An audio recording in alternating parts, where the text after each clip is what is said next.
Hello. Hopefully the audio is okay. If it's not, please let me know. We begin.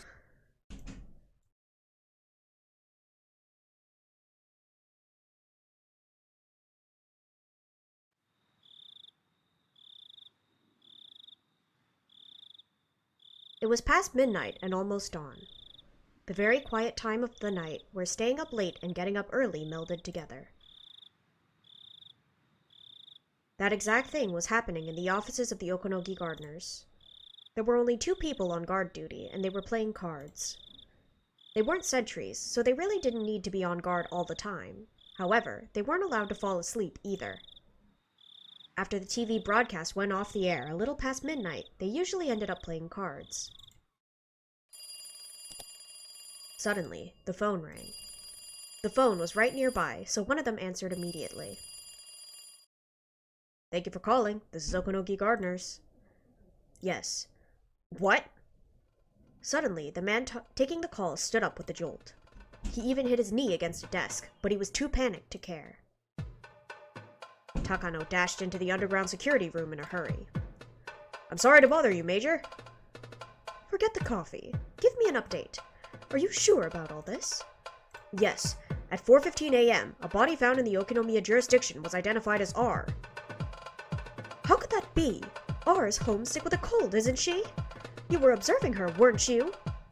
Major, there's more. According to an intelligence agent at Okinomiya Police Department, at least 48 hours have passed since her death." Takano could feel her blood freezing, starting from her feet. She just couldn't believe what was happening. At least 48 hours? At least 48 hours since the death of the Queen Carrier? Takano just couldn't understand. "That can't be right! Why are the villagers still so composed? They could have developed terminal symptoms as early as after 36 hours, which was last night."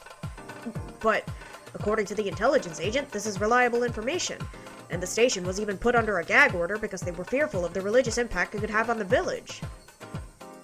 "What do you mean? Then who do you have observing that house?" "Major, our observation system is perfect. Rika Furude is there at the house. Ever since we started, she hasn't even stepped out of the house once. Director Irie confirmed it himself. It's just impossible." "Then how do you explain this? The police department is saying that the body is Rika and that it's been over 48 hours since her death, right? Are you telling me they're lying?" "A lie? A lie? That's it. Maybe it's a mistake. I was planning to fake my death using an operative from the Gifu Police Department tonight. This is the same thing. Yes, it's a lie. It must be a mistake." Takano wasn't confused because she was still half asleep. No, Takano was afraid. Her grandfather wrote in his article that within 48 hours of the Queen Carrier's death, everyone in the village would develop terminal stage symptoms. This would mean that he had been wrong. What about everyone who believed his words? What would they think? "Excuse me, Major. There's a phone call from Nomura-sama in Tokyo." "Thank you for the alert, Gray." Gah! Why is that woman calling me now? While I'm on the phone, check the body at the police found immediately. "We can't. Not right now. When our agents come in, we'll have them approach the station and observe what's going on." "And what time is that? 5? 6? It needs to be done as soon as possible. Tell them to hurry it up." "Good morning. Takano here." Can't believe I'm missing Higurashi again. If we finish and I don't see it, I'll scream. Oh no! I don't know how long this ending is gonna be, but we will see. Hopefully you don't miss it though. Good luck with whatever you're doing. I hope you have fun. All the unit members were gathered in the office of Okonoki Gardeners, which served as a garrison for the mountain dogs in Okinomiya. "I see. As soon as you find out something from the police, call both me and the Major. By the way, regarding the observation system at the R residence, why didn't you confirm that she's home?" "We assumed she didn't pick up the phone because she was sick with a cold. Director Irie went by and confirmed her presence, so we just took him at his word." "Naive. So there is someone at the R residence. That's for sure, right?" "Yes, there is someone there." "Commander, why don't we enter the residence? We still have a little time." We can't do this without approval from the Major. I'm sure she won't let us until she confirms the matter at the Okinomiya Police Department. In preparation for that order, increase the number of observers at the residence. At least 8 people. Commander, there will be a festival at the shrine later today. We can observe, but I don't think it'll be possible to enter until tomorrow around midnight. Crap. What lousy timing. Wait. This is too much of a coincidence, don't you think? Okunogi's rusty yet wild instincts were sounding an alarm. He sensed that someone was attacking them. He sensed that his enemy had begun to attack. He realized that the enemy had taken the initiative. People usually take a deep breath before they attack. The moment right before they strike is their most vulnerable. Okunogi assumed that whoever his enemy was, they were led by an excellent commander who knew the precise moment to strike. By the way, about First Lieutenant Tomitake. They said he didn't show at the clinic's meeting the other day. Is that right? I'll have someone check on him. The Major asked me if I knew where he went. Do you think it's First Lieutenant Tomitake? Have Nightingale check Tomitake's hotel room. Crap, he tricked us!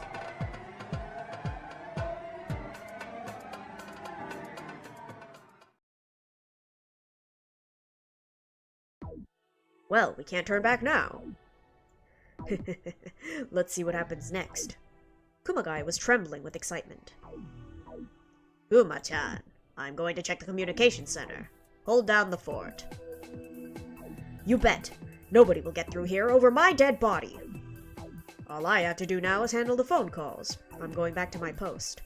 Kumagai, take care of this place, okay? You count on me. Kumagai closed the door quietly and stood in front of it. This was his chance to show Ooishi what he was made of. Ooishi was on his way to the communication center. All radio communications and phone calls passed through there first. During business hours, each section answers its own phone calls, but when they aren't open, the communication center answers them instead. How's it going here? Well, there was an outside call for forensics calling directly just a few moments ago. Who called? It was Chief Inspector Otaka. Ah, Otaka-kun. Heh. Ooishi grinned. The enemy had started to move. They must have bribed someone inside the police department to be their spy, and he had started to move just as they planned. Ooishi was surprised to learn that it had been Otaka. Ooishi had never liked Otaka because he constantly boasted about his academic background and always opposed Ooishi, who believes in relying on experience. They didn't get along at all when they worked together at the prefectural police department. The phone call has ended. I'm going to ask the old man. Let's see. Hello? Oh, it's me, don't worry. So, how was it? Ha ha ha ha. That greenhorn sure put on airs, so I just snubbed him. The idiot sure got mad. He'll come here as soon as the marshal gets in. That's so like him. He can't even fight by himself. This is getting more interesting by the minute. That phone call woke me up completely. Just like you said, there are plenty of suspicious goings-on out there. I could just feel it. Well, things are getting interesting now. What's up next? Hey, demons, over here. Come further in.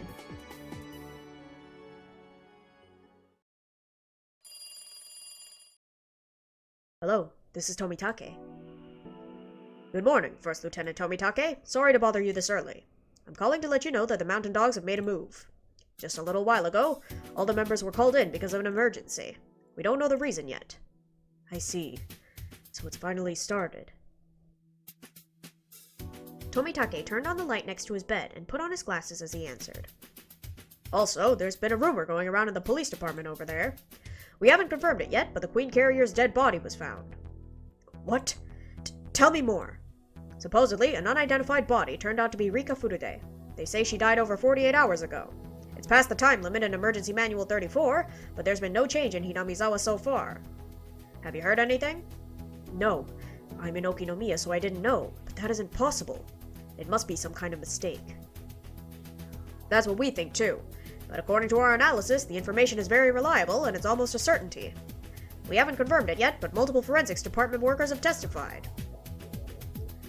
But... Tomitake realized something. He realized that the Okinomiya police station was Ooishi's territory. He also realized that this must be the work of Rika and her friends. Wait, did he not know about the plan?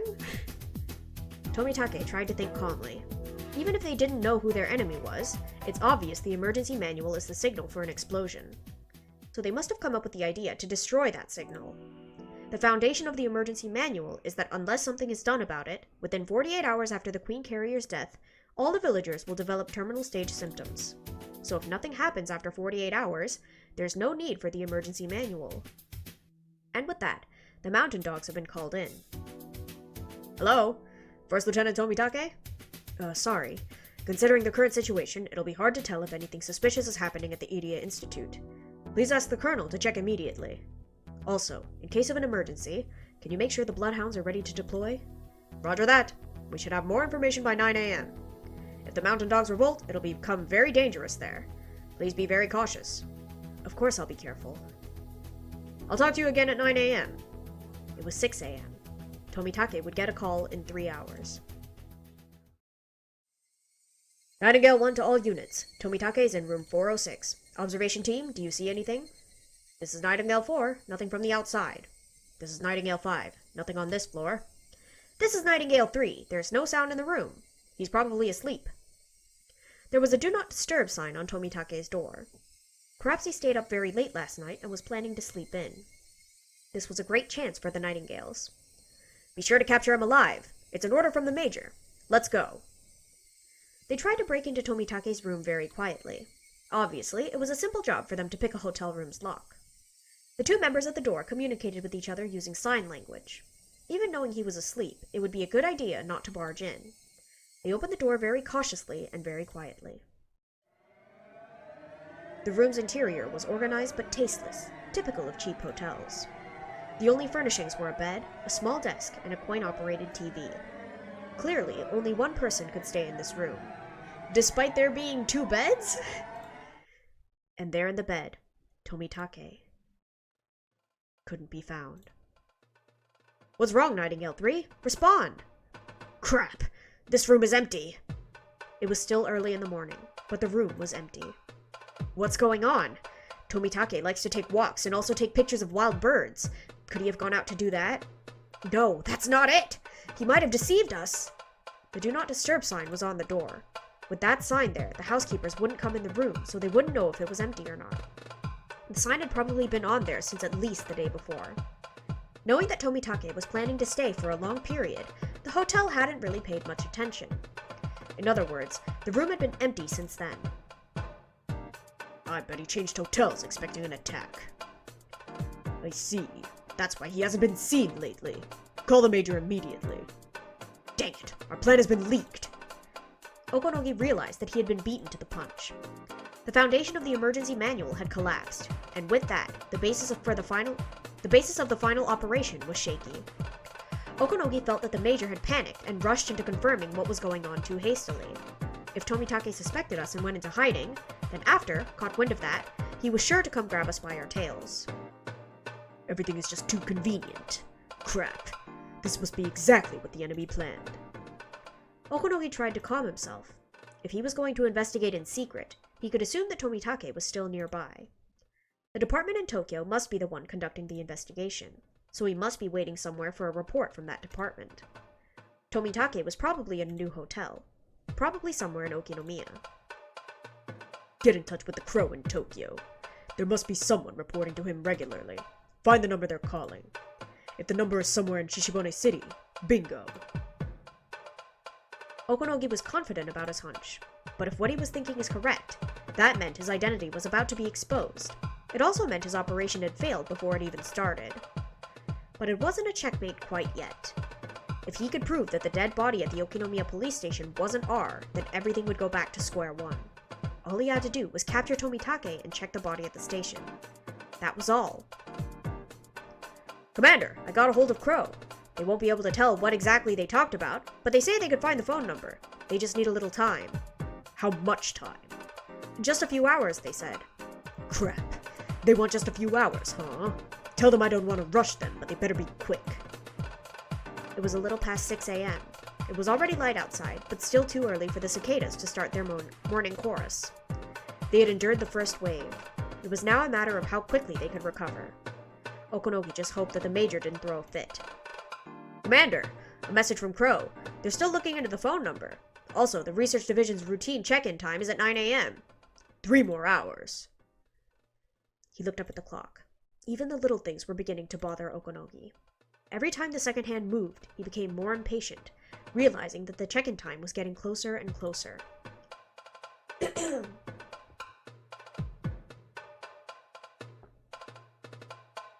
Also, Colonel Oka, head of investigations, issued a standby order to the Bloodhounds. He hasn't said anything about a mission yet, though. Okay, so that means they can still stand down. If nothing happens, you could just play it off as a drill. We're okay, we still have time. More information!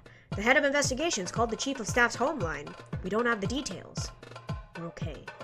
We're still okay. It's a close call, but we're okay. The Bloodhound's standby order meant that they saw a very high chance of the Irie Institute revolting. The people on site must be practically certain of it. Although it's not as difficult to execute as the emergency manual, ordering out the Bloodhounds isn't that easy. They only did so because they realized that some kind of trouble is afoot. Okonogi was sure that the people who wanted to conclude matters peacefully were trying to settle things down by saying it was just a mistake. An order to the Bloodhounds to stand by without clarifying a mission is like a middle ground in that sense. But the head of the research division had called the chief of staff. This was a very dangerous situation for the mountain dogs. In other words, the higher ranks of the SDF, or people even higher than them, had decided that the Bloodhounds could take the field. The uniforms are hot-blooded, but the suits always push for peaceful resolutions. They still hadn't decided which way they want to go yet. Our loss wasn't certain yet. Win or tie, everything was riding on the same table. If that was the case, the call coming in at 9 a.m. from the research division didn't bode well. Okonogi couldn't say why, but he had that impression. It was just his wild instinct doing its job. He could guess that the people in Tokyo were going to ask Tomitake about the situation in detail, and then decide what to do based on that. It was possible that the head of the division, or even the chief of staff himself, might come on the phone. Then the Bloodhounds might get an order as soon as the 9 a.m. phone conversation was over, which would result in his defeat. Tokyo was still unsure. Some were still thinking it was some kind of mistake, or they wanted to think it was some kind of mistake. If Tomitake hadn't answered the phone, they might send some people immediately, but they wouldn't order out the Bloodhounds. There was a chance that it could end in a draw. If they found out that the body didn't actually belong to R, then, although it would corner them, they still had a good chance of winning. But they'd lose the possibility of a complete victory. Okonogi knew that Takano's clients hadn't ordered anything else but exactly that. He didn't want to admit it, but the enemy surprise attack had succeeded. Commander. Shut up. Calm down. They aren't sure yet. They're suspicious, but they aren't sure. We're still okay. Anyway, whoever gets information first wins. Either they find out something first or we do. We were beaten in this surprise attack, but we haven't yet been annihilated. So don't you dare fly a white flag. We'll just wait. Crow will find out where Tomitake is. Our guys at the police station will expose the truth about R's death. So all we can do now is wait and endure. Excuse me, Major Takano is on the line. She sounds, extremely angry. Crap. I don't have time to babysit a princess now.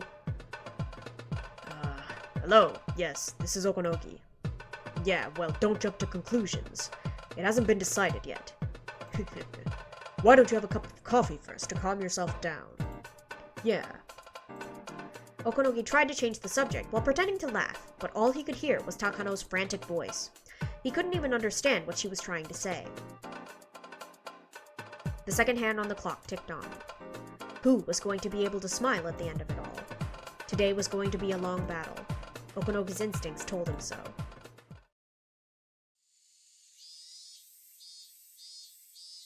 How are you doing? Who was it? It was our marshal. They're gaining strength. But he's no match for me. Does he really think an office worker can win against a technician? Ha! But I'm glad he's playing golf today.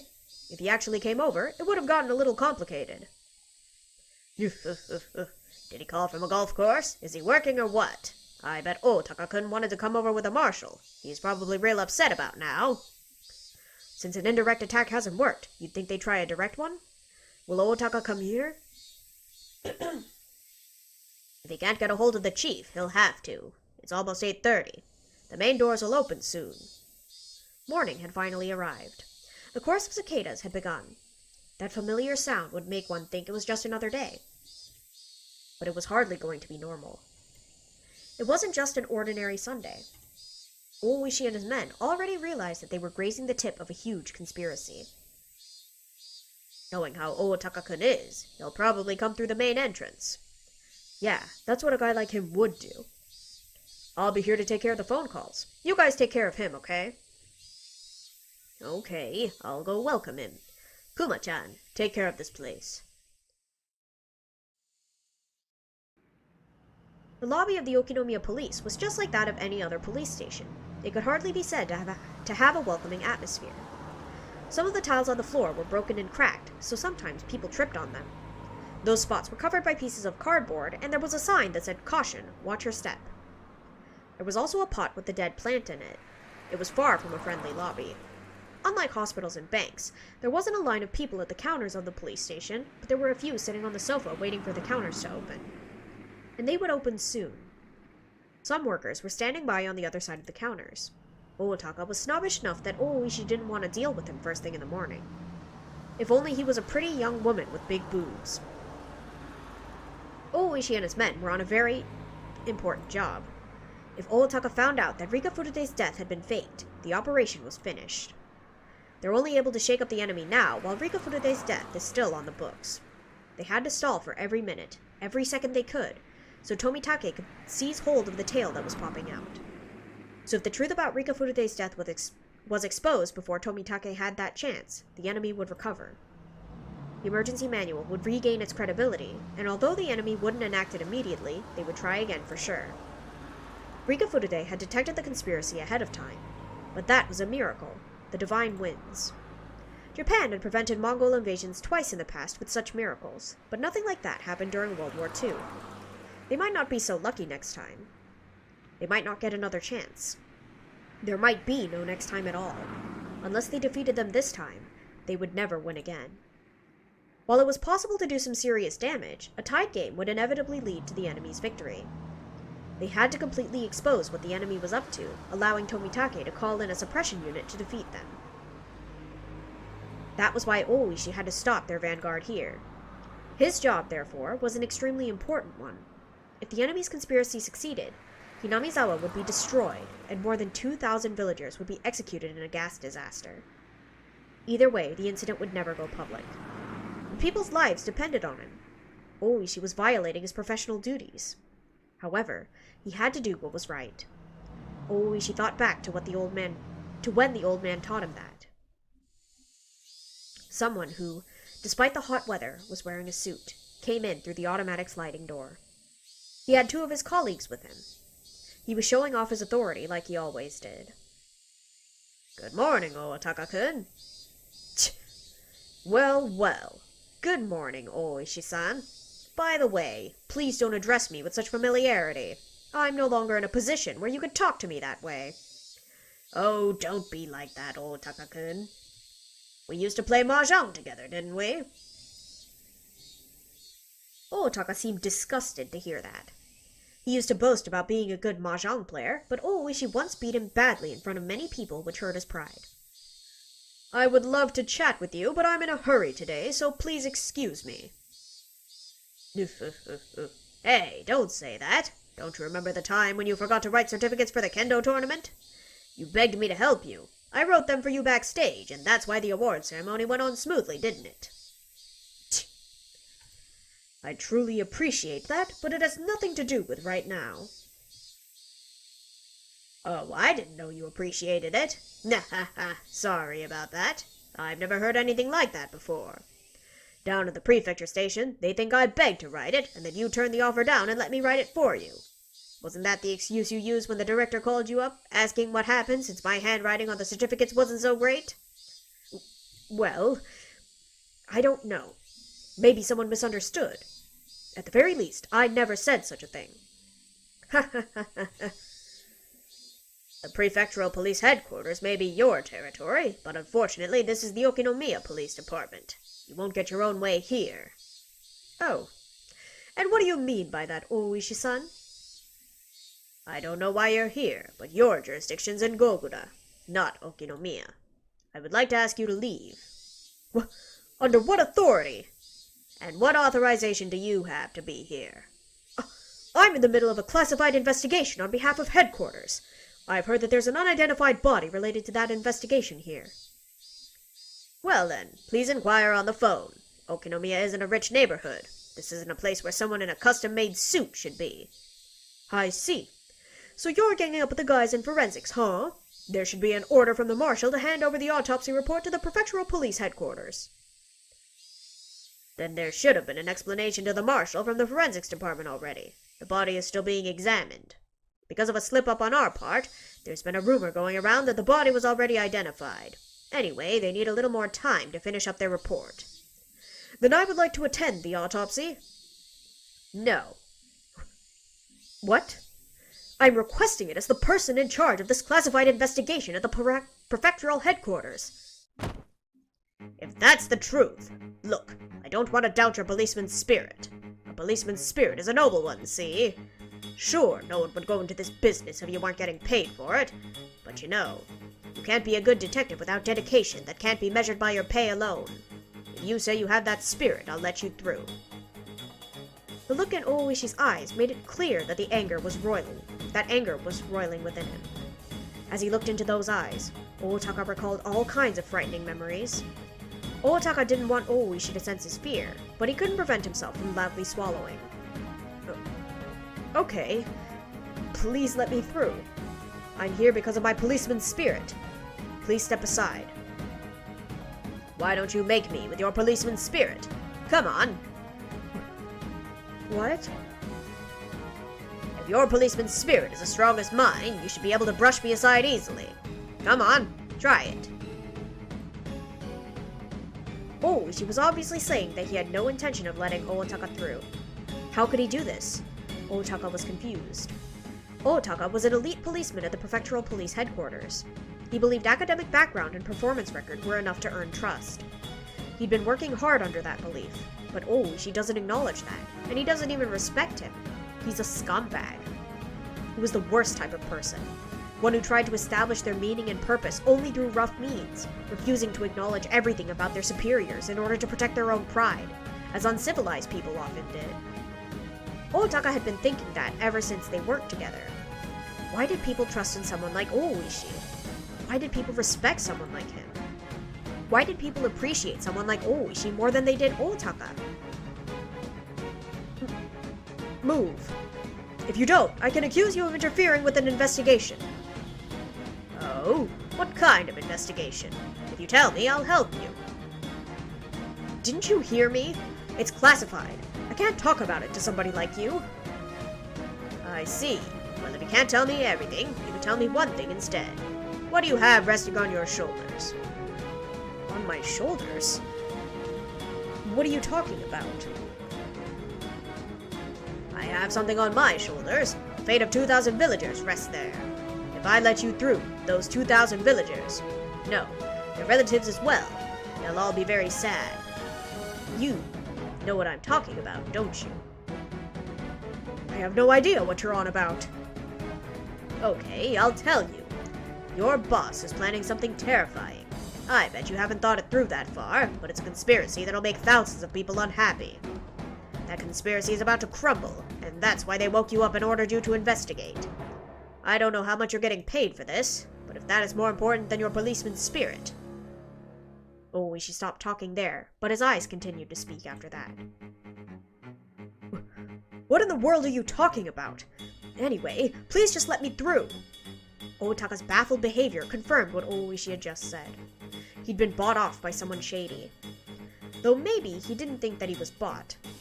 He probably thought that he was just filling the request to confirm Rika Furude's body as a favor from someone in the information network he assumed he built himself. Of course, the part about it being a classified investigation was a lie. But when an elite policeman from the prefectural headquarters said it was a classified investigation, everyone would grovel and salute him. But, Oishi didn't salute him at all. This is a waste of my time. I'll file a formal complaint to the marshal later. Hey, wait a minute. Oh, he's close. I'm not done yet. As Otaka tried to walk by, Oishi grabbed him by the arm. Otaka tried to make him let go, but Oishi was just too strong. Ow! Let me go, Oishi-san. Oh, I'm not putting that much strength into it. If you have a policeman's spirit, then this shouldn't stop you. Your unshakable righteousness would knock me down easily. But you can't even get my hand off of your arm. Do you know why? Get off of me! It's because you don't have a policeman's spirit. Oishi let go of his shoulder and Otaka tumbled to the floor, sliding for more than 2 meters. What is this? This is interference with an investigation! This is interference with a government official executing his duties! No! This is assault! Arrest him immediately! Otaka ordered his 2 colleagues around, but they didn't know what to do. Oishi was also a policeman, and obviously there was something more going on between them. Besides, they could sense one thing. Their instincts were telling them that Oishi was far stronger than them. They were no match at all. What's going on, Oishi-san? Some officers were gathering in the lobby. They all looked puzzled. Nothing much. This greenhorn from the prefectural headquarters demanded something selfish, so I just taught him a lesson. The officers alternately looked between Oishi and Otaka. They knew something was going on, but they didn't know the circumstances, so they didn't know which one to stop. Oishi was respected by the policemen of the Okinomiya station. Everyone respected him. If Oishi said that Otaka was being selfish, then he must be at fault. Oishi was generally seen as sensible. All of them thought that Oishi would only do this in a public place like a lobby if there was something major going on. Otaka was feeling humiliated to get such attention. He stood up calmly, hiding his humiliation with anger. I see. I understand your position, but I'm not here on a child's errand either. I like your spirit. I'm ready to go if you are. Bring it on, greenhorn. Oh. Oh! Not enough. That all you got? Dang it! The girls are fighting, oh gosh. So that's your policeman's spirit. I have 2,000 Hinamizawa villagers resting on my shoulders. The lives of 2,000 people in my jurisdiction depend on me. Why don't you tackle me with a spirit that's strong enough to knock down 2,000 people? Oh! It was like watching a match between a sumo wrestler and a small child. No matter how many times Otaka tried to tackle Oishi, he simply crumbled against him. Oishi stood firm, as if his feet were rooted to the earth. By the 3rd time Otaka tumbled to the floor, he finally realized that he'd been provoked. He caught his breath and fixed his hair. Okay, I'll tell you. The case I'm investigating has something to do with the Sonozaki family. I was asked by someone to check on something. Why are you beating around the bush? Can't you say it more directly than that? At any rate, they're questioning the death of the girl said to be the mascot for the religion here in Hinamizawa. I have to confirm if she's dead or alive immediately. I told you. We explained that over the phone. It's still under investigation. They need more time. Huh. Well, I didn't want to tell you this. This request was... I'll tell you the truth. It was requested by someone you really hate. Representative Sonozaki. Ah, the scary man with the crest on his hakama, huh? Yeah, you're right. I do hate him. If that man threatened me, I'd have to abandon logic and push his demands through too. See? See? Representative Sonozaki requested that I check the body immediately. This is a request by a citizen. The police department is there for the citizens. Of course, I accepted his request. Rika Furude isn't just any girl in Hinamizawa. She's a very special little girl. If a rumor goes around saying her dead body was found, of course someone has to go confirm it, right? You do better not to say things like that in a public place. You're in a lobby, you know. Excuse me. Otaka suddenly realized his mistake. Some people were even whispering behind it. One of them spoke to Otaka hesitantly. Is it true that Rika Furude-chama is dead? Don't worry, madam. We haven't confirmed that yet. We're from the prefectural police, and that's why we're here. That's right. It's not certain yet. We're still investigating as we speak. I'm only asking to attend the autopsy. You'd better think carefully. I'm here on behalf of Representative Sonozaki. If you keep interfering, I'll tell him all about it. If that happens, you'll be in a tight spot, Oishi-san. Don't you think it's time to surrender? Representative Sonozaki was well known in the area as an extremely tough congressman. The people who knew about him continued to whisper. Otaka grinned when he heard them whispering. He realized then that in Okinomiya, his threat was more effective than he thought it would be. Oh my, did you really ask him to do that, Saburo-san? Sir, excuse me. Did Representative Sonozaki really ask you to do that? He certainly did. The representative asked me directly. So what about it? Oishi-san, isn't it time to surrender? People continued to whisper. Representative Sonozaki is a big name around here, Otaka thought. Even gangsters give way if someone mentions his name here in Okinomiya. So, if you're really afraid of the representative, please let me through, Oishi-san. Ah, please go to counter number 8 to get a traffic ticket reissued. Huh? When did I get a traffic ticket? Oishi suddenly started to talk about something completely different. In fact, Oishi was looking at something behind Otaka. Huh? Who was he talking to? Otaka wondered. An old-fashioned elderly man and a lady in a kimono were standing behind him. Where is he? I want to see the dad! When Otaka's eyes met with hers, she smiled at him. She's definitely my type, Otaka thought. Hey, you! Were you really asked by Representative Sonozaki personally? Not by his secretary or someone else? Yes, of course. Representative Sonozaki and I are very close. He sometimes calls me directly. The elderly man continued to listen with a puzzled expression. Who the heck are you? Huh? There's no need for me to introduce myself. I'm just an ordinary policeman from the Prefectural Police Headquarters. What incredible timing. I mean... I can only laugh. So I can laugh, right? I wasn't sure. Otaka couldn't understand why Oishi and this lady were laughing. What are you doing here together? Well, you know, remember that ticket? I didn't see the no left turn sign because of a tree branch. And there was a policeman on a motorcycle waiting right at the exit, and I didn't think that was fair. Saburo-san said I should complain, so that's why he came along today. Ah, roadside trees are the City Hall's jurisdiction. We get those complaints pretty often, but it's a rather complicated matter. I didn't like the fact that a policeman was waiting at the exit, so I'm here to complain about it. I understand. I'll talk to City Hall in the traffic section, so do you think you can settle this peacefully for today? Say so. We'll leave quietly for today. When Otaka realized that they were Oishi's guests, he fixed his tie and spoke up. But you have to pay for your traffic ticket. It's the law. You sure are annoying, aren't you? He is, isn't he? Sometimes he can be pretty funny, though. I'm in the middle of an important conversation with Oishi-san. When you're done, please get going. Have a nice day, madam. Grab. You have a nice day too, sir. Grab.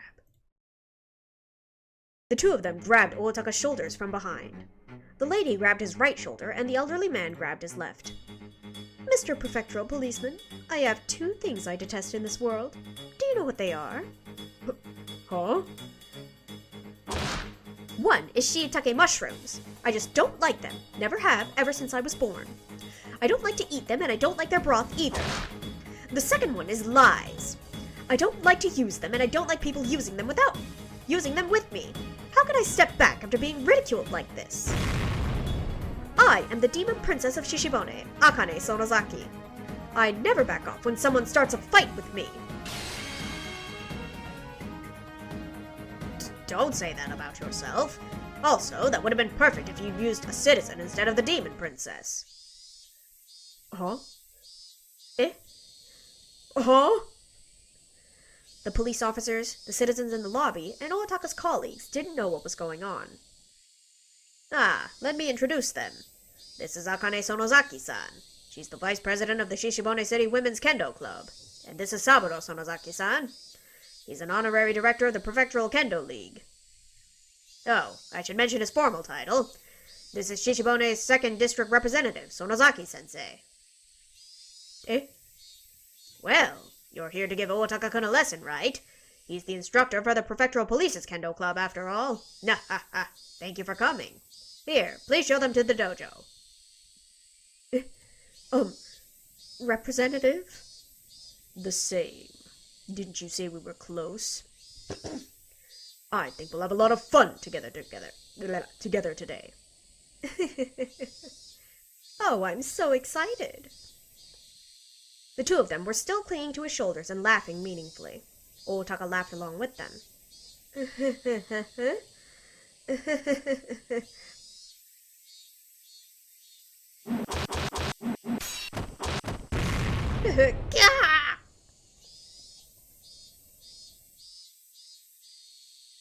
That guy never stood a chance. Absolutely insane.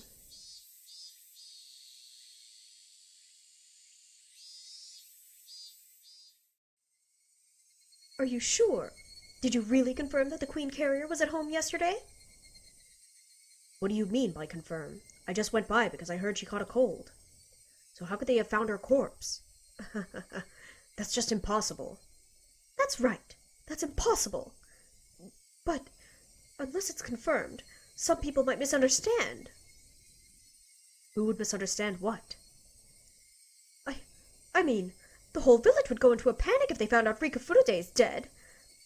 Now I'm certain that she's lying. I don't even need to wait to hear from Tomitake-san. Takano-san's objective is the execution of the emergency manual. Its premise is about to be destroyed, and that's why she's panicking. She finally found someone who showed an interest in her research, who made her feel better about herself. Yet that someone is about to cut her off, and that's why she's panicking. She's as pitiful as can be. If it were possible, if there was a way to reach out to her, I would reach out to save her from drowning. But my hand will never reach. It won't reach her unless she reaches out. She's drowning, but as long as she refuses to seek help, I'll never reach her. Unless she realizes it herself, no matter how much I reach out, she'll refuse my helping hand. However, my selfish imagination will have to stop there for now. Is Rika-chan home or not? If she goes into the details, she'll become suspicious of me, since I told her I saw Rika-chan at home. That'll put me in a very dangerous position. A man who's been put on the phone for some time put down the receiver. Major, there's no answer. There's nobody home. What is the observation unit saying? Says it's the 17th, the day they started their observation. There hasn't even been one phone call. Hey, Director Irie. That means Rika-chan is still at home, right? Yeah. I guess so. I'm not sure. She has gotten so much better. Maybe she snuck out or something. Today's the day of the festival, remember? I think there are some vendors set up near Rika-chan's house. There are a lot of people around, so maybe your observers missed her. Well, can that be possible? Every time Director Irie leaves, we place a seal on the house afterwards. I don't think she could have gotten out through a window. So the mountain dogs are certain that R has not left the house, right? Yes, we're certain. R is inside of the R residence. Thank you for the hydrate and stretch, Draven. How are you? Oof, big stretch.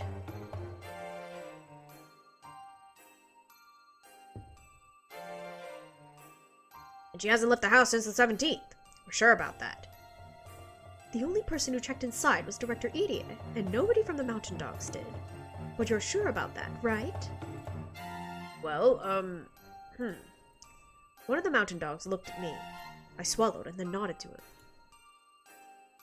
Then how do you explain R's corpse at the police station? Like I said, it's possible that they made some kind of mistake. The autopsy isn't done yet, and the body hasn't been confirmed to be Rika Furude. It could just be a rumor. You already said that! How many hours do you think have passed since that rumor has gotten to Tokyo? Doing alright, I'm glad to hear that. Higurashi is definitely going. There's some stuff going on. We're schmovin' with the plot. Unless we do something about this, Tokyo will...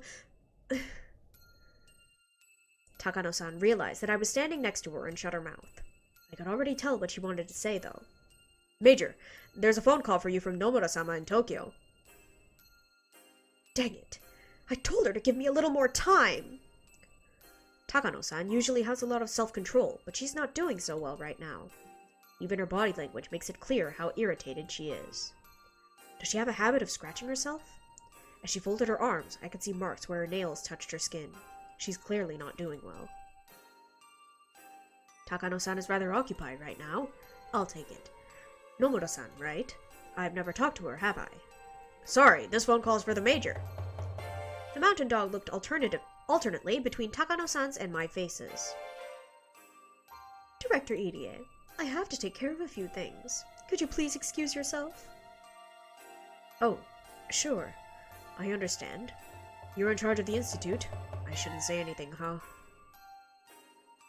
Somebody take him to the director's office. Hurry!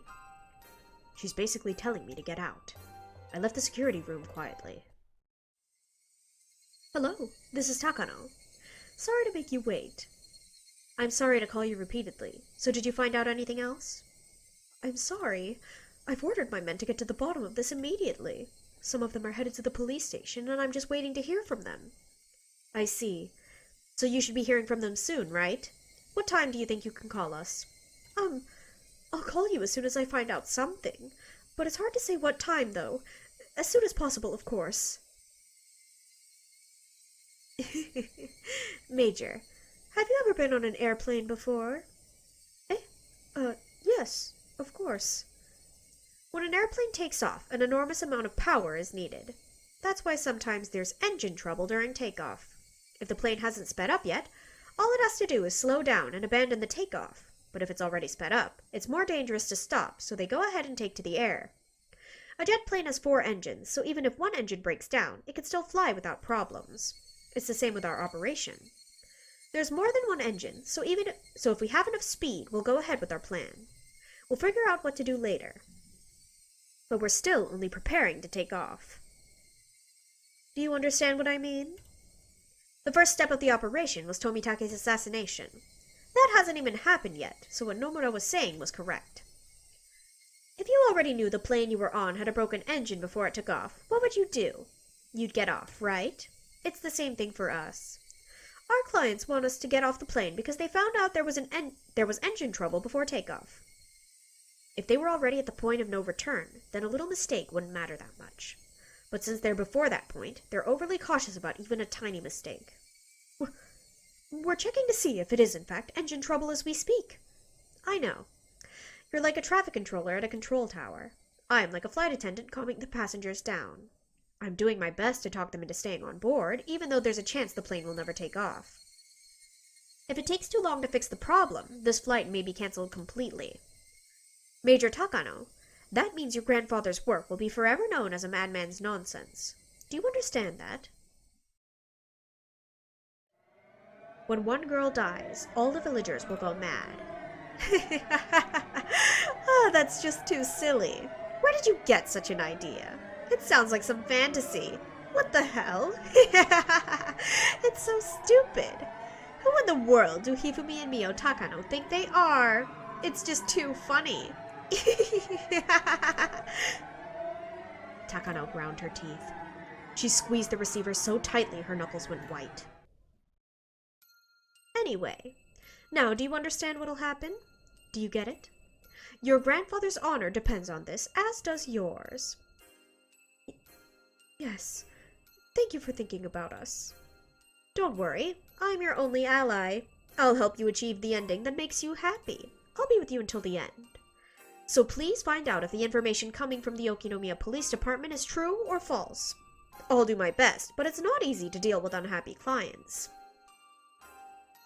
I'm sorry to make you go through that. Please give me a little more time. Yes. Goodbye.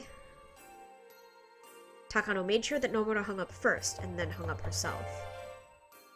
Hasn't Okunoki called yet? Call him! Major, we just called 10 minutes ago. He's supposed to call as soon as he learns something. Why don't you take a little break? Your coffee is...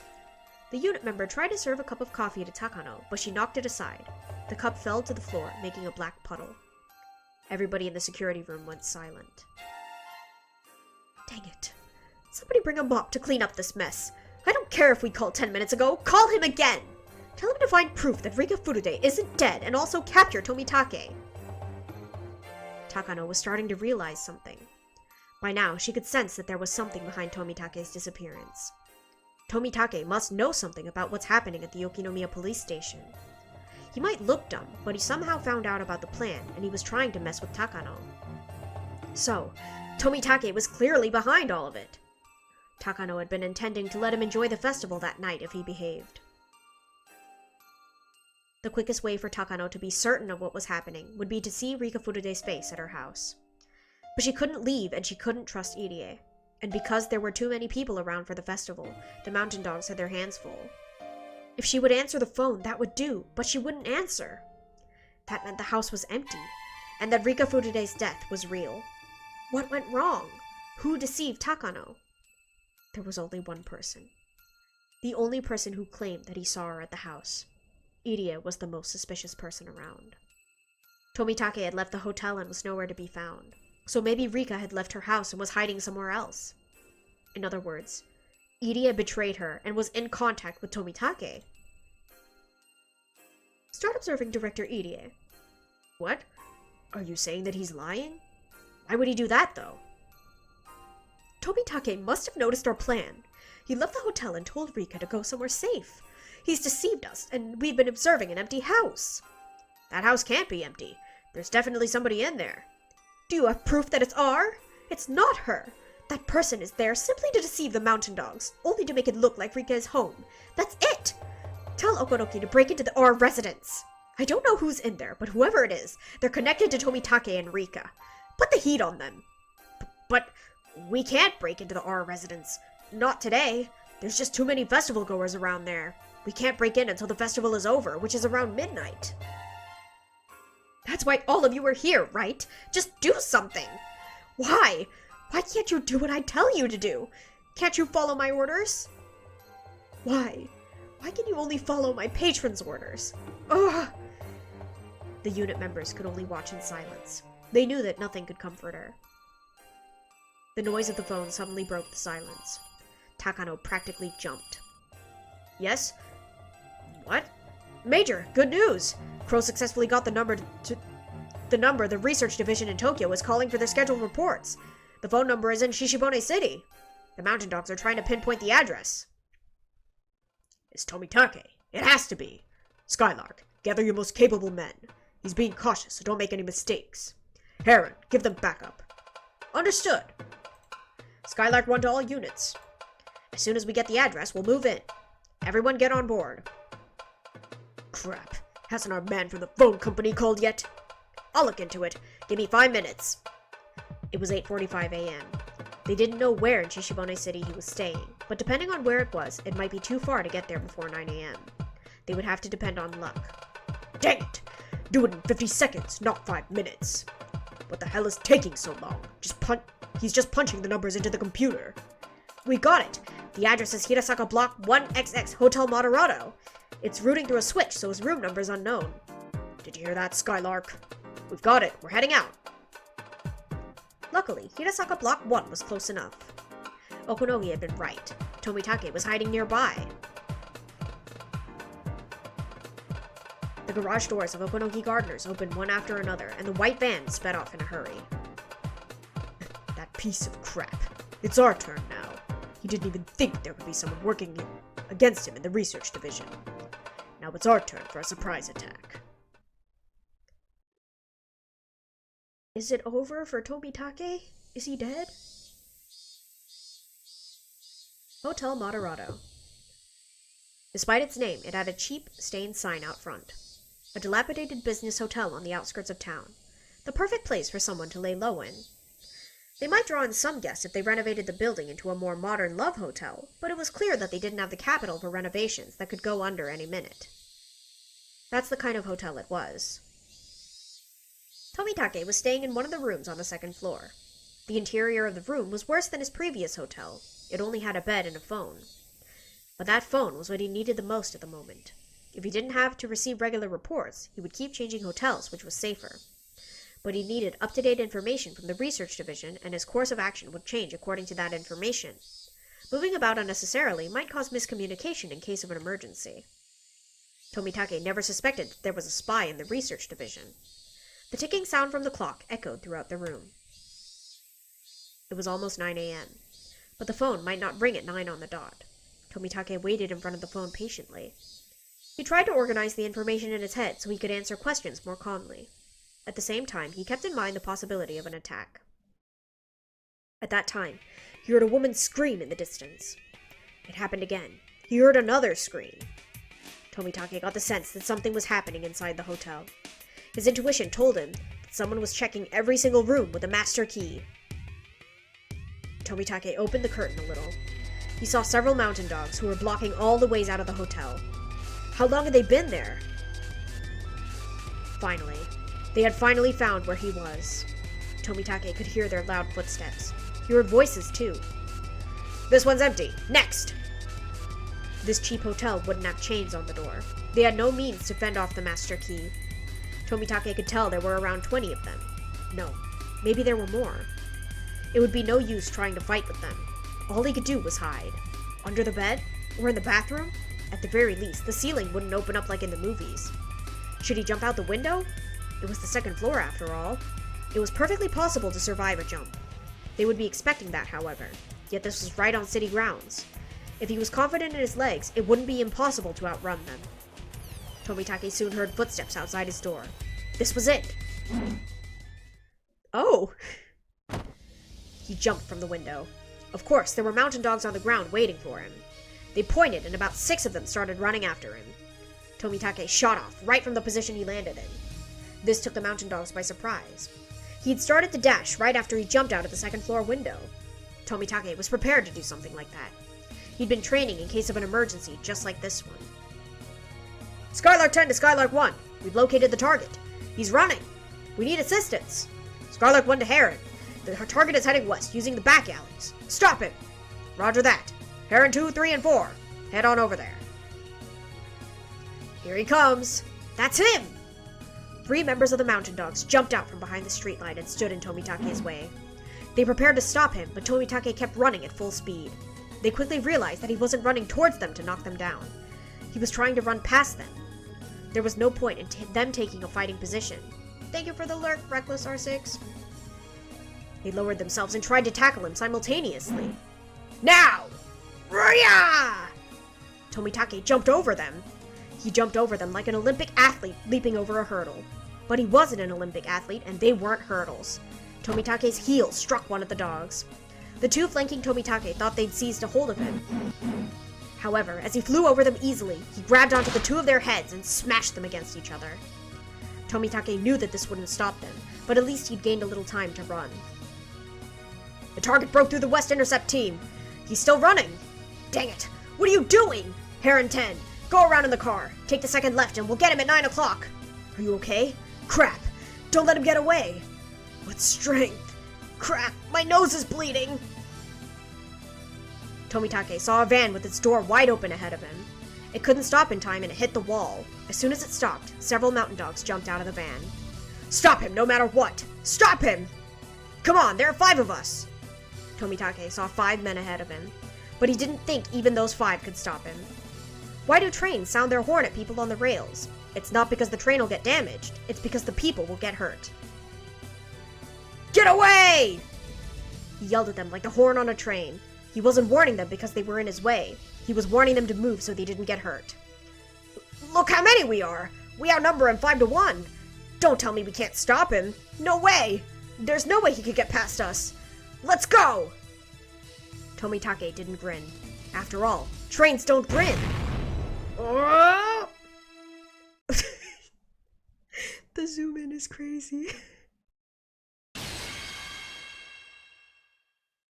"We captured Tomitake." "Really? It didn't take that long. I want to ask him some questions. Don't kill him, okay? Bring him over here." "Bald! Hi, Kimono, how are you?" "We'll kill him afterwards, but I've already got a great way for him to go." "Hungry? Can you get a snack or something? Dinner?" The phone continued to ring inside of Tomitake's empty hotel room. Within 30 minutes, Tomitake was dragged through the back door of the Irie Institute, wearing a gag and handcuffs. Tomitake didn't even move, as though he was sedated. The Mountain Dog members had carried him out of the van. Irie saw Tomitake from his window and came out of his office in a hurry. Takano was already there. "What's going on here, Takano-san?" The Mountain Dog silently glared at Irie. He realized that he shouldn't have left his room. "I didn't see Jiro-san for a while, so I became worried and had the Mountain Dogs look for him. It was a good thing I did, because look, he's gone terminal." "He's developed terminal symptoms. Are you sure?" Of course, Tomitake didn't reply. Irie decided not to say any more. "I see. That's very unfortunate. Let's give him some medication as soon as we can." "Of course. I hope it's not too late." Irie already knew. The Mountain Dogs had tracked him down. Irie wasn't sure if Tomitake was able to arrange something with Tokyo. He wasn't even sure if the Bloodhounds had been called in. He could guess that Tomitake didn't have time. If the Bloodhounds were called in, the Mountain Dogs would catch that information. And if that was the case, they would likely drop everything and run. But Tomitake was captured, and they brought him back to the Institute. That meant it hadn't gotten that far, and they were still trying to fix the damage. In other words, Tomitake wasn't able to do what they had hoped for. What were they going to do to Tomitake? Since they brought him back alive, were they planning to torture a confession out of him? That would be very dangerous for him. He'd likely end up dead. Irie realized that he had to do something in Tomitake's place. The main reason why Irie had tried to rescue Tomitake was because he had no way of contacting Tokyo on his own. Takano wanted Irie to be useless, so she never told him about how to get in touch with Tokyo. Irie could receive phone calls from Tokyo, but he could only call them through Takano. Therefore, Tomitake was the key. Unless Irie rescued him, they couldn't possibly win. But Irie wasn't like the Mountain Dogs. He was simply a researcher. There was no way Irie could rescue Tomitake from such a high-security area. There were 8 Mountain Dogs in the building. There were usually only 2, but Takano had called in more. Of course, the basement was a highly secured area, and one needed an access card to get in. That card was only given to people in Irie's position. In addition to the access card, one would need a fingerprint match as well. The access card alone wouldn't do it. Therefore, the only person who could rescue Tomitake from that high-security basement was Irie. And so, even if it was impossible, Irie had to do it. Irie bunched his hands into fists and held them tight to encourage himself, but he only noticed that his fists were shaking. "Irie, did you forget?" Irie remembered what Akasaka had told him.